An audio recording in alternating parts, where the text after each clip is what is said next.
But a new centre third force in British politics, but they don't generally mean the Lib Dems. Why not? In the latest of our leader interviews, Sir Vince Cable joins me now. Sir Vince, can I start by reading you something one of your predecessors, Paddy Ashdown, said recently?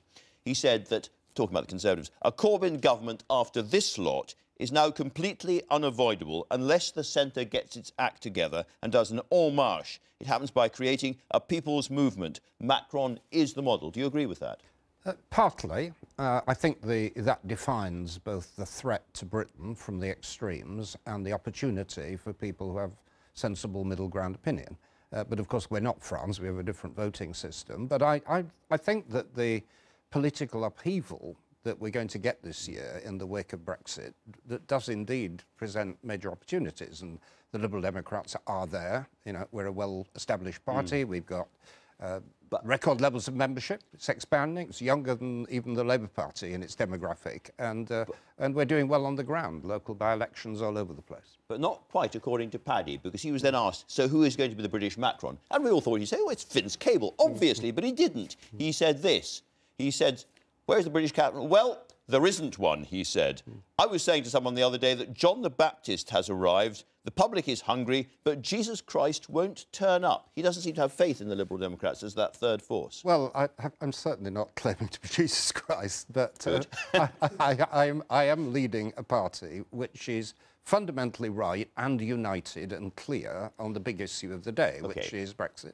And we are winning the public argument, which is essentially that we have a vote on the final deal. And I'm very comfortable that we are in the right place. I'm currently trying to press the Labour Party, and Jeremy Corbyn in particular, to come out and support this position, which most of his supporters wish to have. When you became leader, you said that you were going to bring some big ideas and rejuvenate the party. What's your biggest idea? Apart from Brexit, we'll talk about Brexit in a moment. Putting that to one side, what's your biggest idea? Well, tomorrow we will be launching our views on health. We've drawn on 10 extremely high-level people who former experience in the health service.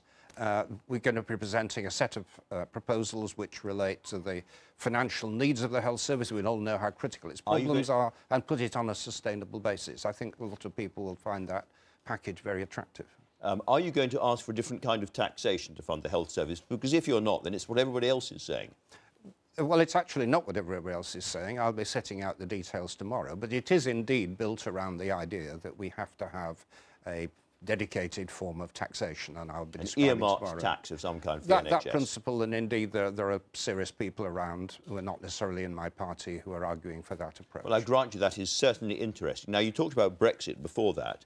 The trouble is that if you look at the polling, and John Curtis, who's the guru of all of these things, certainly says this, people are not changing their minds about Brexit. There is no great buyer's remorse, and there is no great drive in the country for a second referendum. Well, I think you're wrong on the second. You're right on the first. Certainly the polling suggests that people haven't really moved a great deal on Remain Brexit, though there is a bit of a shift to Remain.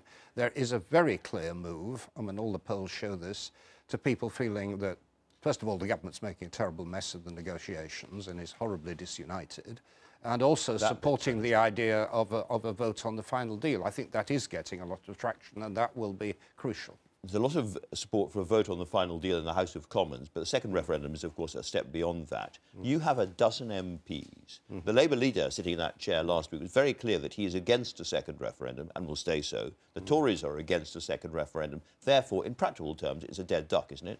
No. How does it not become a dead duck? I think Jeremy Corbyn is actually crucial to this. I mean, it is clear that the vast majority of his MPs and of his party and of his supporters are very concerned about the fact that he hasn't opposed Brexit. He's effectively worked in collusion with Theresa May and her government to enable Brexit to happen. I think there is a simmering anger about that.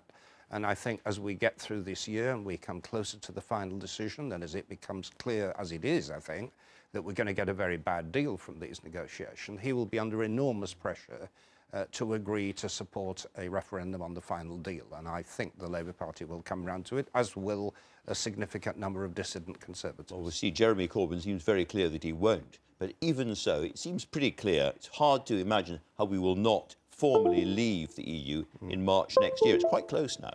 And I'm just wondering what happens to the Lib Dems after that. Do you become the return party? Well, I don't accept it's inevitable. I think actually this Right, it's debate highly is likely, though. the probability is that it will happen, but there is a significant possibility that it won't. But as I explained to you earlier, we're not just an anti-Brexit party. We have a wide range of policies, quite apart from the issues on health. I've been setting out in recent months our views about extreme inequalities of wealth and how you deal with them. I focused on homelessness over the Christmas period and how we're going to deal with that. So we're a broadly based party with a liberal democratic agenda, and that will develop whether or not Brexit happens. But if Brexit does happen, will you then be a party campaigning for us to return to the EU?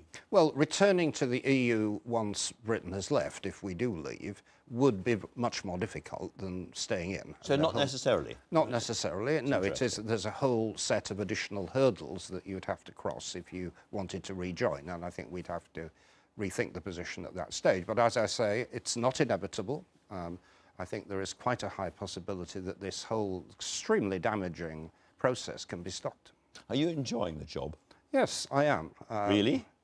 Indeed, yes. No, I think you may have forgotten, but a year ago, I was out of work. I was going around book festivals promoting my novel. I was preparing for a dancing tour. Having a wonderful life. Year later, wonderful life. I'm back leading Wonderful a party. life, And yeah. no, look, I've been in politics in some form for over half a century. I mean, And you've got the job that you've always wanted. Yeah. But a little bit like your friend Ming Campbell or your other friend Gordon Brown, perhaps not at the right moment. Perhaps it's come slightly too late when the party's in the doldrums and it's very hard to turn it round.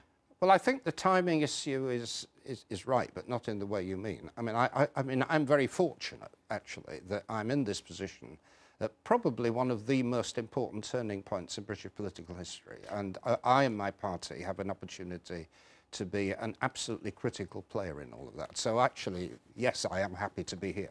We assume the next election will be in 2022. Will you be leading the Liberal Democrats at that point? Yes, that was my intention. I made it very clear that I was here for the duration. I mean, one of the problems, of course, is we have no idea when the next election will be. It is the fixed-term Parliament rule suggests it may go 4.5 years. It could well be sometime next year if the current upheavals and bloodletting in the Tory party get out of control. But we don't know. I'm prepared for any eventuality. Sir Vince Cable, as always, a pleasure to talk to you. Thanks very much for talking to us.